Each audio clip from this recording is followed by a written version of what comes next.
mengapa sih kita jangan bermusuhan? Yang pertama apa?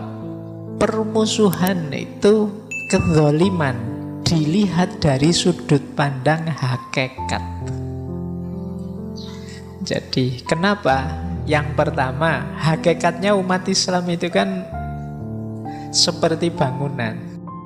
Kalau kita memusuhi sesama muslim, itu seperti kita sedang meruntuhkan bangunan. Itu hakikat yang pertama. Hakikat yang kedua, ketika kita memusuhi seseorang, itu kita pasti zalim. Kenapa? Kita musuhi dia secara utuh hanya dengan alasan mungkin salah satu sifatnya, salah satu perbuatannya yang menurut kita buruk. Kita melupakan bahwa paket komplit orang ini mungkin tidak semuanya buruk. Mungkin kita tidak suka sifat dia yang cerewet misalnya. Kalau ngomong tidak bisa kontrol. Dan kita tidak musuhi dia sepenuhnya karena kalau ngomong tidak bisa kontrol ini. Kita lupa mungkin dia punya 10-20 sifat baik yang lain. Ini yang katanya Syekh Said Nursi yang disebut berarti kita zalim pada dia. Maka memusuhi orang itu kezaliman secara hakikat. Jadi maka tidak ada orang yang dalam dirinya tidak ada sifat baiknya sama sekali. Bahkan orang yang paling jahat sekalipun ya sidik-sidik mesti ono apike, kecuali mungkin di sinetron atau di film-film. Karena neng sinetron itu kan ada orang jahat itu dibikin jahat sak jahat-jahatnya. Biasanya kan yang jadi antagonis itu kan selalu skenario-nya jahat terus. Tapi biasanya dalam realitas sulit kita nyari orang yang jahat sejahat-jahatnya. Pak ada pak, begal itu pak tega lu. Kadang-kadang begal itu punya misalnya rasa setia kawan. Loh itu kan sifat baik. Wah kalau sama temennya solider dia. Loh, kita tidak memperhatikan itu. Nah ada kan, jadi maksudnya begini loh, tidak ada orang itu yang 100% dalam dirinya keburukan.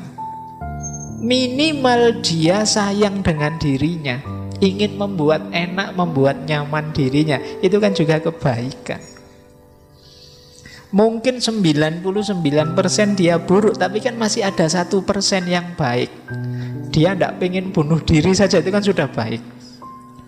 Loh, jadi tidak ada orang itu yang 100% buruk. Maka memusuhi orang, kalau kita musuhi dirinya secara totalitas, ada satu bagian kebaikan yang kita lupakan dari dirinya. Apakah itu juga akan kita musuhi? Wong tadi kita maunya kita musuhi total, berarti kan semuanya kita musuhi. Berarti kebaikannya juga mau kita musuhi kah? Lu kan saya tidak tahu pak, dia punya banyak kebaikan. Makanya jangan dihakimi sebelum engkau tahu. Jangan dijudge sebelum engkau ngerti. Ini yang dimaksud oleh Syekh Said Nursi, bahwa permusuhan itu kezaliman. Kita memusuhi siapapun, sebenarnya kita sedang berbuat zalim. Kubu manapun. Saya tidak tahu hari ini kan banyak sekali kubu-kubuan, blok-blokan. Boleh sih kita, saya lebih cocok dengan kubu ini, lebih suka dengan grup ini, tidak masalah. Tapi jangan menjudge, menjatuhkan, apalagi memusuhi yang berbeda. Apalagi kemudian kita klaim pokoknya kalau grup ini salah total, semuanya orang jelek, orang jahat, tidak ada orang baik. Nah kita berarti sedang zalim. Kemarin dulu saya lupa kita pernah ngaji itu bahwa zalim itu termasuk syirik kecil. Jadi kita memposisikan diri kayak Tuhan. Kezaliman itu kan asumsinya kita memposisikan diri kita lebih tinggi dibandingkan makhluk Allah yang lain, manusia yang lain. Jadi ketika kita memposisikan diri lebih tinggi, itu sebenarnya kita sedang merebut haknya Allah. Karena yang boleh lebih tinggi dari makhluk itu Khalik. Nah, maka orang zalim itu kan dalam struktur yang zalim itu ada yang menindas, ada yang ditindas. Berarti tauhidnya belum beres.